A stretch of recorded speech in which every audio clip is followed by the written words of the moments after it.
창세기 39장. 요셉이 이집트로 끌려갔다. 요셉을 이집트로 끌고 내려간 이스마엘 사람들은 바로의 신하인 경호대장 이집트 사람 보디발에게 요셉을 팔았다. 주님께서 요셉과 함께 계셔서 앞길이 잘 열리도록 그를 돌보셨다. 요셉은 그 주인 이집트 사람의 집에서 살게 되었다. 그 주인은 주님께서 요셉과 함께 계시며 요셉이 하는 일마다 잘 되도록 주님께서 돌보신다는 것을 알았다.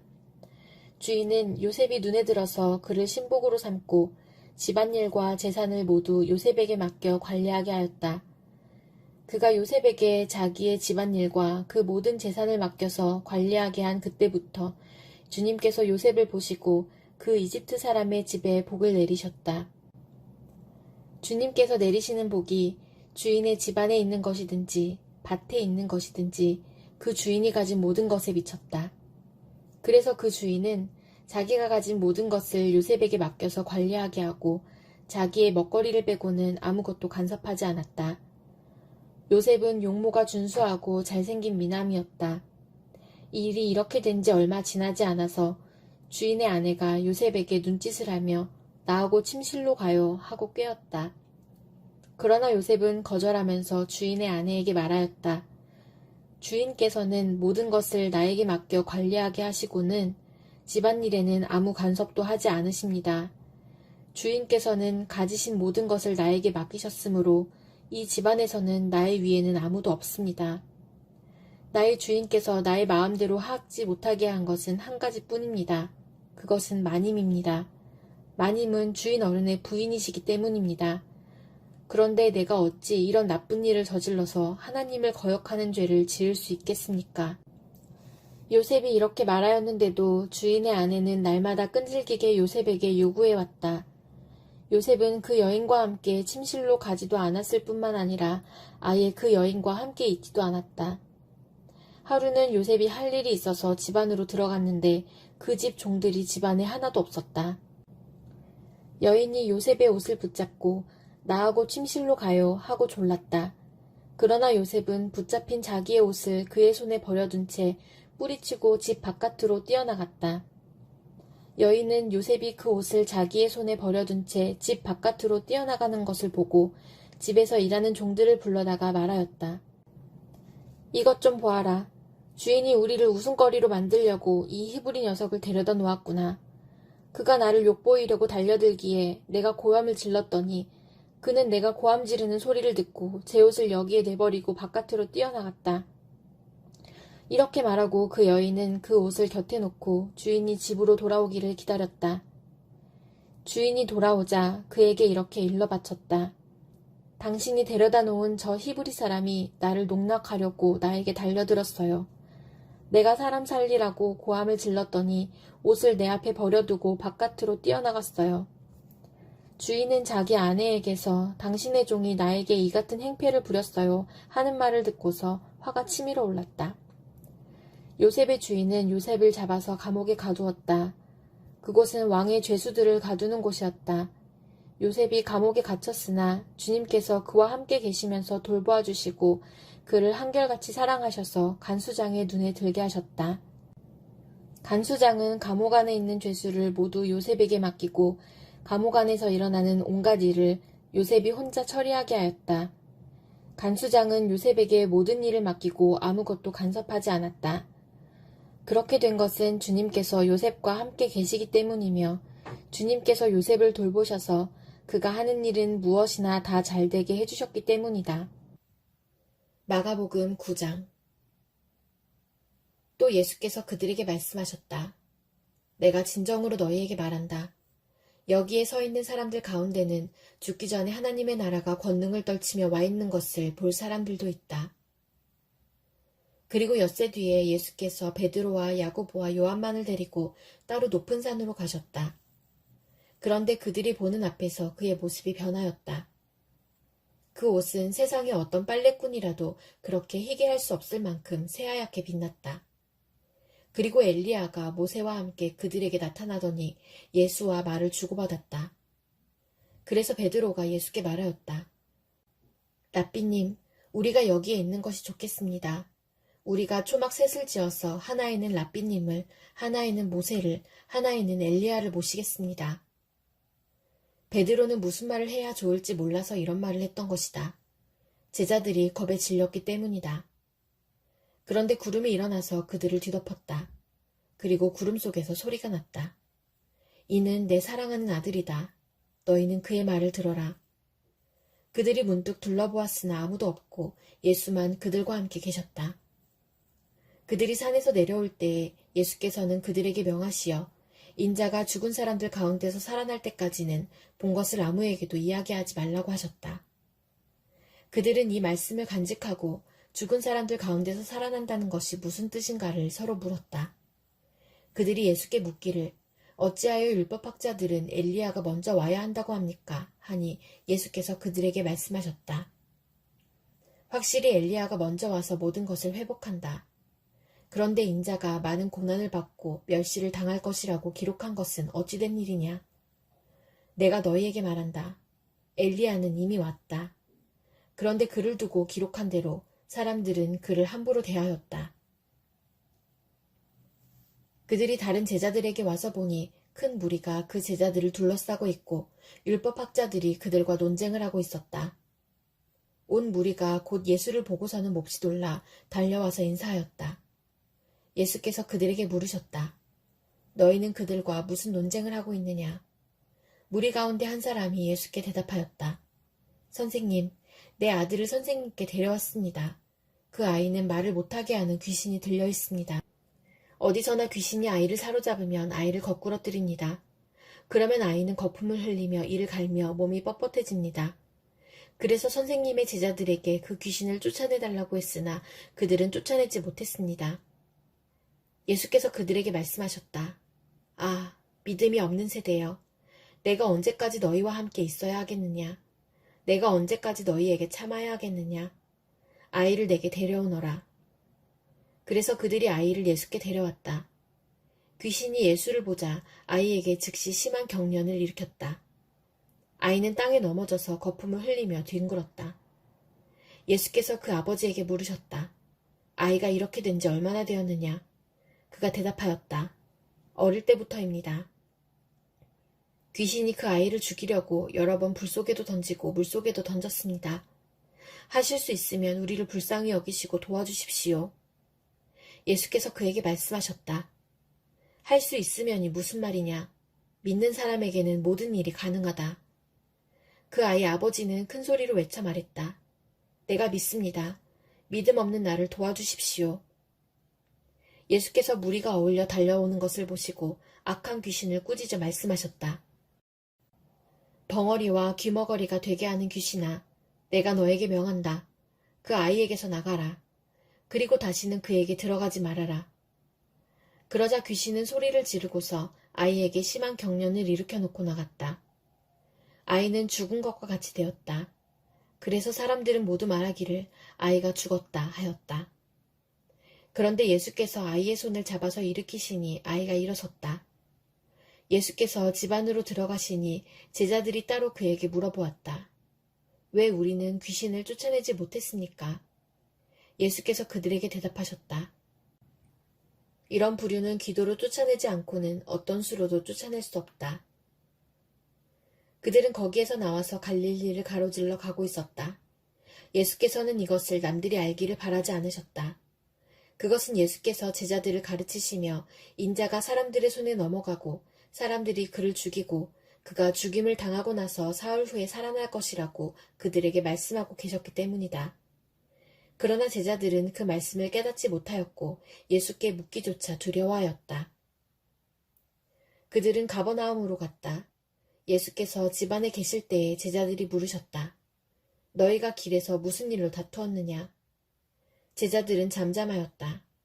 그들은 길에서 누가 가장 큰 사람이냐 하는 것으로 서로 다투었던 것이다. 예수께서 앉으신 다음에 12 제자를 불러놓고 그들에게 말씀하셨다.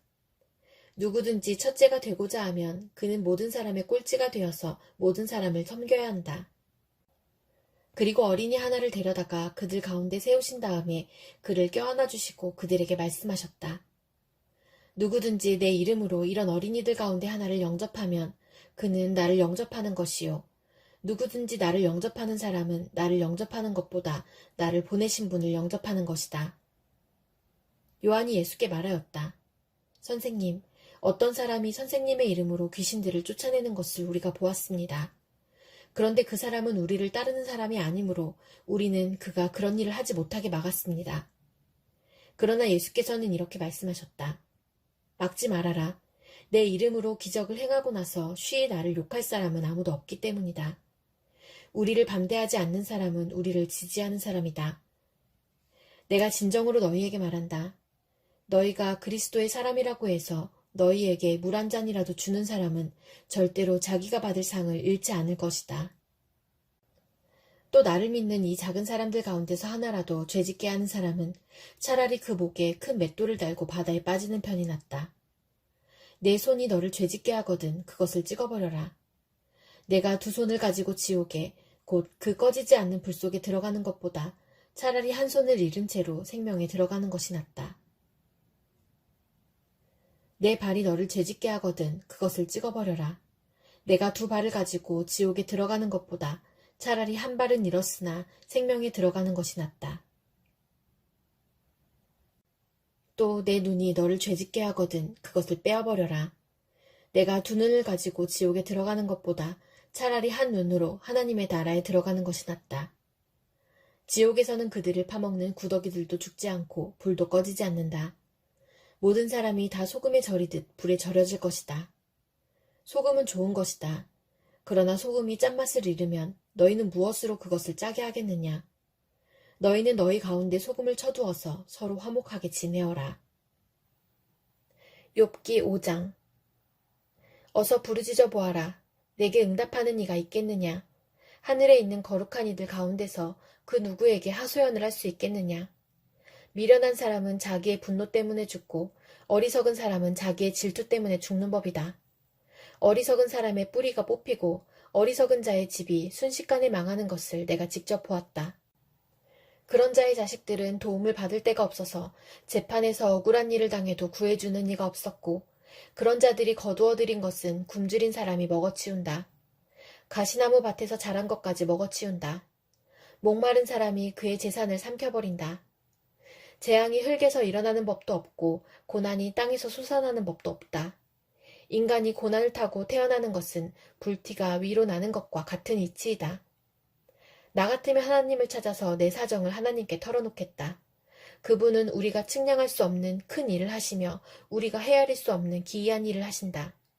땅에 비를 내리시며 밭에 물을 주시는 분이시다. 낮은 사람을 높이시고 슬퍼하는 사람에게 구원을 보장해 주시며 간교한 사람의 계획을 꺾으시어 그 일을 이루지 못하게 하신다. 지혜롭다고 하는 자들을 제 꾀에 속게 하시고 교활한 자들의 꾀를 금방 실패로 돌아가게 하시니 대낮에도 어둠을 만날 것이고 한낮에도 밤중처럼 더듬을 것이다.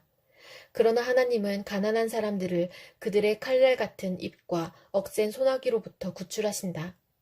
그러니까 비천한 사람은 희망을 가지지만 불의한 사람은 스스로 입을 다물 수밖에 없다. 하나님께 징계를 받는 사람은 그래도 복된 사람이다. 그러니 전능하신 분의 훈계를 거절하지 말아라. 하나님은 찌르기도 하시지만 싸매어주기도 하시며 상하게도 하시지만 손수 낫게도 해주신다. 그는 6가지 환난에서도 너를 구원하여 주시며 7가지 환난에서도 재앙이 내게 미치지 않게 해주시며 기근 가운데서도 너를 굶어 죽지 않게 하시며 전쟁이 벌어져도 너를 칼에서 구해주실 것이다. 너는 혀의 저주를 피할 수 있어 파멸이 다가와도 두려워하지 않을 것이다. 약탈과 굶주림쯤은 비웃어 넘길 수 있고 들짐승을 두려워하지도 않을 것이다. 너는 들에 흩어진 돌과도 계약을 맺으며 들짐승과도 평화롭게 지내게 될 것이다. 그래서 너는 집안이 두루 평안한 것을 볼 것이며 가축우리를 두루 살필 때마다 잃은 것이 없는 것을 볼 것이다. 또 자손도 많이 늘어나서 땅에 풀같이 많아지는 것을 보게 될 것이다. 때가 되면 곡식단이 타작마당으로 가듯이 너도 장수를 누리다가 수명이 다 차면 무덤으로 들어갈 것이다. 이것은 우리가 지금까지 살펴본 것이니 틀림없는 사실이다. 부디 잘 듣고 너 스스로를 생각해서라도 명심하기 바란다. 로마서 9장. 나는 그리스도 안에서 참말을 하고 거짓말을 하지 않습니다. 내 양심이 성령을 힘입어서 이것을 증언하여 줍니다. 나에게는 큰 슬픔이 있고 내 마음에는 끊임없는 고통이 있습니다. 나는 육신으로 내 동족인 내 결애를 위하는 일이면 내가 저주를 받아서 그리스도에게서 끊어질지라도 달게 받겠습니다. 내 동족은 이스라엘 백성입니다. 그들에게는 하나님의 자녀로서의 신분이 있고 하나님을 모시는 영광이 있고 하나님과 맺은 언약들이 있고 율법이 있고 예배가 있고 하나님의 약속들이 있습니다. 족장들은 그들의 조상이요 그리스도도 육신으로는 그들에게서 태어나셨습니다. 그는 만물 위에 계시며 영원토록 찬송을 받으실 하나님이십니다. 아멘. 그러나 하나님의 약속의 말씀이 패했다고는 할 수 없습니다. 이스라엘에게서 태어난 사람이라고 해서 다 이스라엘 사람이 아니고 아브라함의 자손이라고 해서 다 그의 자녀가 아닙니다. 다만 이삭에게서 태어난 사람만을 너의 자손이라고 부르겠다 하셨습니다. 이것은 곧 육신의 자녀가 하나님의 자녀가 되는 것이 아니라 약속의 자녀가 참 자손으로 여겨지리라는 것을 뜻합니다. 그 약속의 말씀은 내년에 내가 다시 올 때쯤에는 사라에게 아들이 있을 것이다 한 것입니다. 그뿐만 아니라 리브가도 우리 조상 이삭 한 사람에게서 쌍둥이 아들을 수태하였는데 그들이 태어나기도 전에 무슨 선이나 악을 행하기도 전에 택하심이라는 원리를 따라 세우신 하나님의 계획이 살아있게 하시려고 또 이러한 일이 사람의 행위에 근거하는 것이 아니라 부르시는 분께 달려있음을 나타내시려고 하나님께서 리브가에게 말씀하시기를 형이 동생을 섬길 것이다 하셨습니다. 이것은 성경에 기록한 바 내가 야곱을 사랑하고 에서를 미워하였다 한 것과 같습니다. 그러면 우리가 무엇이라고 말을 해야겠습니까? 하나님이 불공평하신 분이라는 말입니까? 그럴 수 없습니다. 하나님께서 모세에게 말씀하시기를 내가 긍휼히 여길 사람을 긍휼히 여기고 불쌍히 여길 사람을 불쌍히 여기겠다 하셨습니다. 그러므로 그것은 사람의 의지나 노력에 달려있는 것이 아니라 하나님의 자비에 달려있습니다. 그래서 성경에 바로를 두고 말씀하시기를 내가 이 일을 하려고 너를 세웠다. 곧 너로 말미암아 내 능력을 나타내고 내 이름을 온 땅에 전파하게 하려는 것이다 하셨습니다. 그러므로 하나님께서는 긍휼히 여기고자 하는 사람을 긍휼히 여기시고 완악하게 하시고자 하는 사람을 완악하게 하십니다. 그러면 그대는 내게 이렇게 말할 것입니다. 그렇다면 어찌하여 하나님께서는 사람을 책망하시는가? 누가 하나님의 뜻을 거역할 수 있다는 말인가? 오 사람아, 그대가 무엇이기에 하나님께 감히 말대답을 합니까? 만들어진 것이 만드신 분에게 어찌하여 나를 이렇게 만들었습니까? 하고 말할 수 있습니까? 토기장이에게 흙 한 덩이를 둘로 나누어서 하나는 귀한 데 쓸 그릇을 만들고 하나는 천한 데 쓸 그릇을 만들 권리가 없겠습니까? 하나님께서 하신 일도 마찬가지입니다. 하나님께서 진노하심을 보이시고 권능을 알리시기를 원하시면서도 멸망받게 되어 있는 진노의 대상들에 대하여 꾸준히 참으시면서 너그럽게 대해주시고 영광을 받도록 예비하신 자비의 대상들에 대하여 자기의 풍성하신 영광을 알리시고자 하셨더라도 어떻다는 말입니까? 하나님께서는 우리를 부르시되 유대사람 가운데서만이 아니라 이방사람 가운데서도 부르셨습니다. 그것은 하나님이 호세아의 글 속에서 하신 말씀과 같습니다. 나는 내 백성이 아닌 사람을 내 백성이라고 하겠다. 내가 사랑하지 않던 백성을 사랑하는 백성이라고 하겠다. 너희는 내 백성이 아니다 하고 말씀하신 그곳에서 그들은 살아계신 하나님의 자녀라고 일컬음을 받을 것이다. 그리고 또 이사야는 이스라엘을 두고 이렇게 외쳤습니다. 이스라엘 자손의 수가 바다의 모래와 같이 많을지라도 남은 사람만이 구원을 얻을 것이다. 주님께서는 그 말씀하신 것을 온전히 그리고 조속히 온 땅에서 이루실 것이다. 그것은 또한 이사야가 미리 말한 바 만군의 주님께서 우리에게 씨를 남겨주지 않으셨더라면 우리는 소돔과 같이 되고 고모라와 같이 되었을 것이다 한 것과 같습니다. 그러면 우리가 무엇이라고 말해야 하겠습니까? 의를 추구하지 않은 이방 사람들이 의를 얻었습니다. 그것은 믿음에서 난 의입니다. 그런데 이스라엘은 의의 율법을 추구하였지만 그 율법에 이르지 못하였습니다. 어찌하여 그렇게 되었습니까? 그들은 믿음에 근거하여 의에 이르려고 한 것이 아니라 행위에 근거하여 의에 이르려고 했기 때문입니다. 그들은 걸림돌에 걸려 넘어진 것입니다. 그것은 성경에 기록한 바와 같습니다. 보아라, 내가 시온에 부딪히는 돌과 걸려 넘어지게 하는 바위를 둔다. 그러나 그를 믿는 사람은 부끄러움을 당하지 않을 것이다.